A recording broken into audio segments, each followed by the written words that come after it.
Hello guys, तो आज का वीडियो बहुत ही एकदम इन्फॉर्मेटिव होने वाला है। ठीक है, तो आज का वीडियो जो है वो है टैक्स सेविंग्स के ऊपर। कैसे तुम लोग टैक्स सेव कर पाओगे वो मैं आज इस वीडियो में पूरा अच्छे से बताऊंगा। तो सबसे पहले मैं एक चीज़ बता देता हूं भाई, मेरा जो टेलीग्राम ग्रुप है एक ग्रुप ज्वाइन कर जाओ। यहाँ पर मेरे साथ 1v1 बात भी कर सकते हो और यहाँ पर मैं सब कुछ डालते रहता हूँ। ओपनिंग्स, कोई नया ओपनिंग्स आया कि नहीं आया, या फिर बहुत सारा चीज़ें मैं डालते रहता हूँ। तुम वहाँ पर ग्रुप में ज्वाइन हो जाओ और लिंक डिस्क्रिप्शन बॉक्स में है। ठीक है, फिर उसके बाद और एक चीज़ भाई, मेरा यूट्यूब चैनल भी सब्सक्राइब कर लो, क्योंकि यहाँ पर मैं बहुत सारा इंफॉर्मेटिव वीडियो डालते रहता हूँ। तुम लोग तो ऐसे ही बहुत सारा बकवास चैनल भी सब्सक्राइब करके रखे होगे, तो मेरा भी चैनल सब्सक्राइब कर दो भाई। कम से कम मेरा एक मोटिवेशन मिल जाएगा कि मैं वीडियो बनाऊँ हर टाइम। तो चलिए वीडियो को आगे बढ़ते हैं।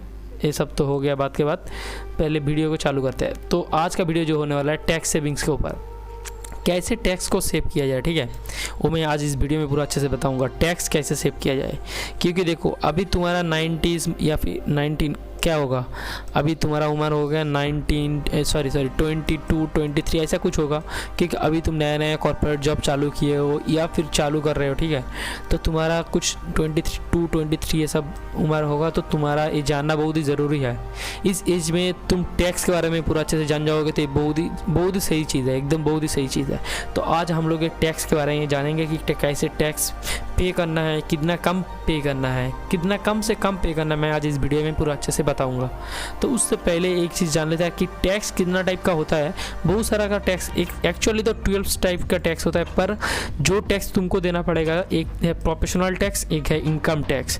प्रोफेशनल टैक्स वो हर महीने में काटेगा, और जो प्रोफेशनल टैक्स काटता है ना वो स्टेट गवर्नमेंट लेता है। ठीक है, और सेंट्रल जो टैक्स लेता है वो है income tax, IT income tax. और प्रोफेशनल टैक्स एक जो काटता है PT, वो तुम्हारा स्टेट गवर्नमेंट लेता है, कुछ स्टेट गवर्नमेंट लेता भी नहीं है। तो एक बहुत ही सही चीज़ है। तो इसके बाद हम लोग चले जाते हैं, देखते हैं कि कैसे टैक्स सेव किया जाए। ठीक है, तो सबसे टैक्स पहले सेव करने से पहले तुमको जानना पड़ेगा कि what is net taxable income. ये नेट टैक्सेबल इनकम कैसे, और एक चीज़, हाँ, प्रोफेशनल टैक्स तुम लोगों को देना ही पड़ेगा। वो ऐसा चीज़ है कि वो प्रोफेशनल टैक्स तुम सेव नहीं कर पाओगे। तुम सेव कर पाओगे तो सिर्फ इनकम टैक्स सेव कर पाओगे। ठीक है, तो नेट टैक्सेबल इनकम क्या है वो पहले हम लोग जान लेते हैं। मान लो तुम्हारा ग्रॉस सैलरी 50K पर महीना है, 50K। ठीक है, ग्रॉस सैलरी बोले तो इससे कुछ डिडक्शन अभी नहीं हुआ, कुछ क्लेम नहीं हुआ, सिर्फ ग्रॉस सैलरी 50K है। तो तुमको हर साल में कितना देना पड़ रहा है, मतलब कितना सैलरी मिल रहा है, 6 लाख मिल रहा है। ठीक है, 6 LPA, 6 लाख पर एनम। तो 50K जिसका सैलरी है 6 लाख पर एनम है, तो 2.5 लाख से ऊपर होने से तुमको टैक्स देना पड़ेगा। 2.5 लाख से ऊपर होने से तुमको टैक्स देना पड़ेगा। अब जीरो कैसे करना है वो मैं वीडियो में अच्छे से बताऊंगा, पर 2.5 लाख से ऊपर होने से टैक्स देना पड़ेगा। तो तुम्हारा 6 लाख है तो 2.5 लाख से ऊपर है तो तुमको टैक्स देना पड़ेगा। ठीक है, नेट टैक्सेबल इनकम है, मान लो तुम्हारा ग्रॉस टोटल इनकम 6 LPA है और तुमने कुछ डिडक्शन और एग्जेम्पशन क्लेम किए हो तो वो इससे घट जाएगा। मान लो 1 लाख तुम डिडक्शन और एग्जाम्पशन मिला के 1 लाख क्लेम किए हो, तो तुम्हारा आ गया कितना, total gross total income minus deduction allowed from income आ गया, वो हो गया नेट टैक्सेबल इनकम 5 लाख। मान लो 6 लाख का जो मैंने 50K का जो इसको पकड़ा था उसको 5 लाख हो गया। तो 5 लाख का अब क्या होने वाला है, 5 लाख का ऊपर अब टैक्स लगने वाला है। ये हो गया नेट टैक्सेबल इनकम, मतलब इसका ऊपर टैक्स लगने वाला है। नेट टैक्सेबल इनकम बोले तो जिसका ऊपर टैक्स लगेगा वही होगा नेट टैक्सेबल इनकम। तो देखो ब्लैक स्किन में तुम्हारा 5 लाख मैंने पकड़ा था कि 5 LPA था। ठीक है, नहीं 6 LPA था, और 1 लाख का तुमने एग्जेम्पशन और डिडक्शन क्लेम किया। एग्जेम्पशन और डिडक्शन अभी आने वाला स्लाइड में मैं बताऊंगा, फिर भी थोड़ा बहुत यहाँ पर बता देता हूँ। ठीक है, 5 लाख का ऊपर 1 लाख तुमने क्लेम किए हो, क्या 1 लाख क्लेम किए हो, 6 लाख के ऊपर से 1 लाख माइनस कर दिया तो 5 लाख आ गया। ये 5 लाख के ऊपर तुमको टैक्स लगने वाला है, कितना परसेंटेज से, 5% से। दोनों टैक्स रेजिम में 5% से लगने वाला, दोनों का टैक्स रेजिम वो भी मैं बताऊंगा। तो 5% टैक्स लगेगा तो 12,500 होने वाला है। ठीक है, 12,500 ये टैक्स तुमको लगेगा। अगर तुम्हारा 12,500 क्या है कि ये जीरो हो जाएगा। कैसे वो मैं बताता हूँ। अभी इसको एंड शो नहीं, अभी इसको चालू करते हैं। तो तुम्हारा जो 5 लाख लगने वाला था, 5 लाख का टैक्स 12,500 लगने वाला था। ठीक है, 5% के हिसाब से वो तुम्हारा सेक्शन 80A में रिबेट से मिल जाएगा। रिबेट सेक्शन 80A में क्या बोल रहा है, जो इंडियन है टैक्स पेयर है उसका, अगर उसका total taxable income, net taxable income 5 lakh से नीचे है तो 5 लाख तक है तो उसको 12,500 तक रिबेट या फिर बोले तो छाड़ या फिर बोले तो डिस्काउंट मिल सकता है। ठीक है, मान लो तुम्हारा 5 लाख के नीचे इनकम है, अगर तुमने वो शो कर दिया, IT फाइल कर दिया कि देखो मेरा 5 लाख के नीचे इनकम है, तो तुमको कुछ नहीं देना पड़ेगा, टैक्स 0 देना पड़ेगा, क्योंकि तुमको तो रिबेट मिल रहा है। अगर मान लो तुम्हारा 4 लाख इनकम है, 4 LPA है, तो 2.5 लाख के ऊपर कितना है, 1.5 लैक्स है, 1.5 लैक्स, तो 1.5 लैक्स का तुमको कितना देना पड़ेगा, 1.5 का तुम डिवाइडेड करोगे शायद 7,500 देना पड़ेगा, 7,500। हाँ, तो इस 7,500 तुमको सेक्शन 80A में, सेक्शन 87A में तुमको रिबेट मिल जाएगा और वो हो जाएगा पूरा 0। तो 5 लाख तक का अप टू 5 लाख तुमको 0 देना पड़ेगा, 0 मनी देना पड़ेगा फॉर टैक्स। पर तुम टैक्स पेयर हो फिर भी तुमको 0 टैक्स देना पड़ रहा है। ठीक है, एंड रिलीफ तो टैक्स कितना देना पड़ता है, नेट टैक्सेबल इनकम के ऊपर जो टैक्स परसेंटेज है उसी हिसाब से टैक्स काटेगा और तुम उससे क्या माइनस हो जाएगा, रिबेट्स माइनस हो जाएगा। रिलीफ क्या होता है मैं बता देता हूँ, सेक्शन 89 पे है।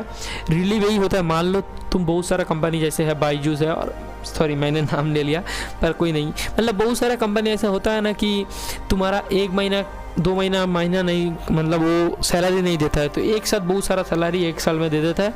तो क्या हो जाता है कि तुम्हारा दिमाग में तब ऐसा हो जाता है कि भाई मेरा तो इस साल बहुत टैक्स देना पड़ेगा, पर नहीं, वो 89 के हिसाब से उसका उन लोगों का ऊपर कुछ छाड़ है, कुछ चीज़ें हैं। तुम 80 सेक्शन 89 और भी अच्छे से पढ़ सकते हो, या फिर नीचे मैं जो डिस्क्रिप्शन में जो सारा लिंक दे रहा हूँ, बहुत सारा लिंक दूंगा, वो सब तुम अच्छे से पढ़ लेना तो और भी समझ जाओगे। पर रिलीफ मिलता है कब मिलेगा, जब तुम्हारा एक साथ बहुत सारा सैलरी आ जाता है तब तुमको ये रिलीफ मिलेगा। तो चलिए और वीडियो देख लेते हैं। एग्जेम्पशन है क्या, एग्जेम्पशन क्या है, मैं अभी तक बहुत बार बोला कि एग्जेम्पशन और डिडक्शन भी मैं बोलने वाला हूँ। तो एग्जेम्पशन है, देखो तुम एग्जेम्प्ट करोगे, तुम्हारा मान लो कि तुम्हारा LPA था 6 LPA है ना, 6 LPA का ऊपर ये तुम्हारा net taxable income, net profit, total gross salary था, टोटल ग्रॉस सैलरी था। तो मान लो तुमने हाउस एक रेंट लिया, तो उसके लिए अलाउंस है ना, हाउस रेंट अलाउंस, तो वो तुम क्लेम कर पाओगे। तो हाउस रेंट अलाउंस और भी ज़्यादा तुम क्लेम कर पाओगे कब, मान लो तुमने अकेला नहीं, तुम्हारा पेरेंट के साथ भी हो, एक घर पे हो, तो पेरेंट्स के लिए भी रेंट तुम लोग क्लेम कर पाओगे। और वो जो रेंट तुम पेरेंट्स के लिए क्लेम करोगे वो क्या करना पड़ेगा, तुम्हारा पेरेंट्स का जो बैंक अकाउंट है उसमें डालना पड़ेगा और उसको दिखाना पड़ेगा कि तुम पेरेंट्स के लिए रेंट दे रहे हो, तो वो एक बहुत ज़्यादा अमाउंट तुम क्लेम कर पाओगे। और कितना सबसे ज़्यादा, मतलब हाउस रेंट कैसे क्लेम करना है, मतलब कितना मिलेगा, इन तीनों में से जो लिस्ट होगा, जो सबसे कम होगा वो मिलेगा। Total HRA 50% of income basic plus DA का for individual living in metro cities और 40% of those who is living non metro cities. ठीक है, और rent paid in less than 10% of basic plus salary plus DA। तो ये तीनों में से जो लिस्ट होगा वही तुम क्लेम कर पाओगे। तो एक हो गया क्लेम, मान लो तुम 5 लाख 6 लाख तुम्हारा था ना, मैंने जो अभी तक बता रहा था 6 लाख है टोटल ग्रॉस सैलरी एक साल का।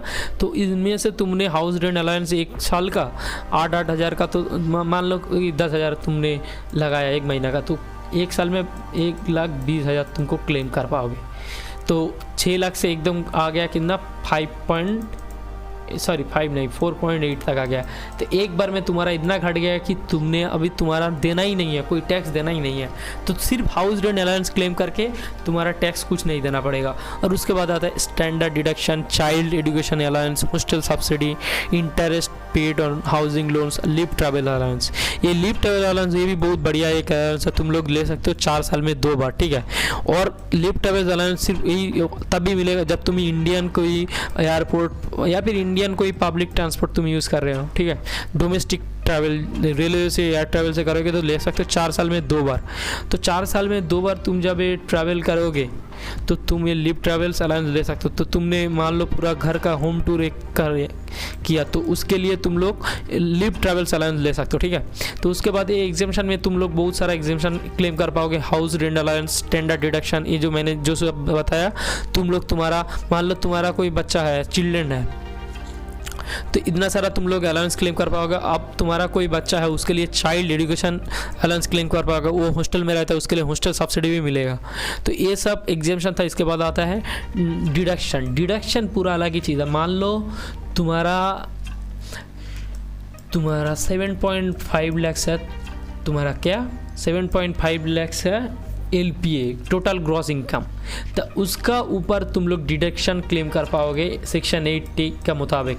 ठीक है, सेक्शन 80 का मुताबिक डिडक्शन तुम लोग क्लेम कर पाओगे। और कितना डिडक्शन क्लेम कर पाओगे वो है up to 1.5 lakh. Section 80C section 80C के मुताबिक अप टू 1.5 लाख तुम लोग क्लेम कर पाओगे, डिडक्ट कर पाओगे। कैसे वो मैं बताता हूँ। वो है तुम्हारा इनकम टैक्स डिडक्शन में है। क्या है स्कीम है? Equity linked saving scheme, fix deposit, public provident fund, national pension scheme. National pension scheme और भी 50 के, तो हो गया 50 के प्लस 1.5 लाख, टोटल 2 लाख तक का तुम लोग डिडक्शन कर पाओगे सेक्शन 80 के मुताबिक।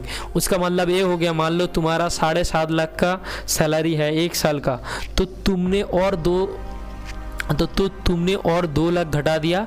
क्या करके? इन्वेस्ट करके, ये सब फंड में इन्वेस्ट करके तुमने घटा दिया, तो तुम्हारा आ गया 5.5 लाख। और कुछ एग्जेम्पशन क्लेम किए तो 5 लाख के नीचे, तो तुम्हारा क्या हो गया? 0 हो गया। 0 तुमको देना पड़ेगा, तुमको 0 टैक्स देना पड़ेगा। तो या फिर तुमने ये देखो टैक्स रेजिमी, ये है टैक्स रेजिमी। तो टैक्स रेजिमी, दोनों टैक्स रेजिमी मैं तुमको अच्छे से बताता हूँ क्या क्या टैक्स रेजिमी है। ये पहले मैं दिखा देता हूँ 2.5 लाख तक का, फिर 20% 10 लाख तक का, फिर 30% इसको लिया। तो देखो ओल्ड जो टैक्स रेजिमी था, ये टैक्स रेजिमी 1 इसको बोलता है, टैक्स रेजिमी 2 इसको बोलता है। ठीक है, न्यू टैक्स रेजिमी 2। तो ये 1 है और ये 2 है। तो टैक्स रेजिमी 1 अच्छा है कि टैक्स रेजिमी 2 अच्छा है, मैं आज इस वीडियो में और भी अच्छे से बताता हूँ, सुन लो।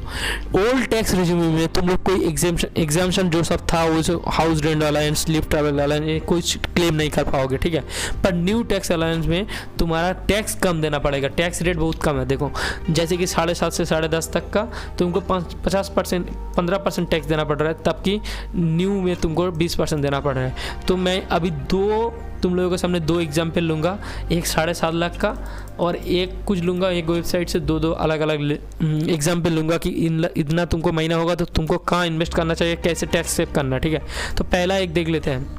और एक बात, मैंने जो भी यहाँ पर इन्वेस्ट के बारे में बता रहा हूँ, जो भी मैं बता रहा हूँ, वो सब मेरा मतलब मैंने वो सब रिसर्च करके बोल रहा हूँ। इससे मतलब ये नहीं है कि तुम उसी में पैसा लगाओ। तुम्हारा अपने मर्जी से अपना एक नया कैलकुलेटर, जो टैक्स कैलकुलेटर मैं नीचे डिस्क्रिप्शन बॉक्स में दूंगा, उसमें खेल कर देखो कि तुम्हारा कौन सा सही लगे। तुम्हारा महीने के हिसाब से, तुम्हारा सैलरी के हिसाब से तुम उसी में पैसा लगाओ। ठीक है, तो मैंने दिखा देता हूँ। चलो, एक सबसे पहले मैं ये 7.5 लाख का लेता हूँ। 7.5 लाख का ओल्ड रेज्यूमे और न्यू रेज्यूमे में कितना फ़र्क है देख लो। पहले 2.5 लाख तक का किसी में देना नहीं है, 0। फिर 2.5 लाख से 5 लाख तक का तुम लोगों को देना है 12,500 के, क्योंकि 5% देना है। फिर 5 से 7.5 लाख तक का इसका 20% है, इसका 10% है। तो दोनों को मिला के देखो, ओल्ड रेज्यूमे में तुमको कितना आ रहा है 65,000, इसको 39,000। तुमको हेल्थ और एजुकेशन में कुछ देना पड़ेगा, तो 2,500 करके, तो 65,000 तुमको टैक्स देना पड़ रहा है, इसको 39,000। 7.5 लाख का एक साल में 65,000 देना पड़ेगा जब तुम ओल्ड रेज्यूमे चूज़ करोगे। न्यू रेज्यूमे में 39,000। अब वीडियो के देखते जाओ, तुमको न्यू रेज्यूमे चूज़ करोगे तो तुमको 39,000 देना ही पड़ेगा। ठीक है, इसके कोई एग्जाम्पशन नहीं लगेगा, तो यही देना पड़ेगा।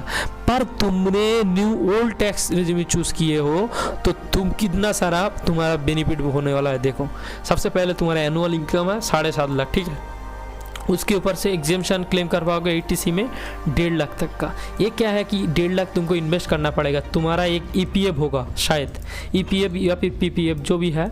EPF बोले तो एम्प्लॉयज़ प्रोविडेंट फंड, वो तुमको हर महीना में मान लो कि 4,000, 2,000, 1,000, 2,000 जो भी काटेगा। जैसे TCS में कितना कटता है, शायद 2,000 कटता है। ठीक है, तो एक साल में कितना होने वाला है, 2,000 कट के एक साल में होने वाला है 24K। तो 24K आता है 80C में अंदर, मतलब EPF आता है।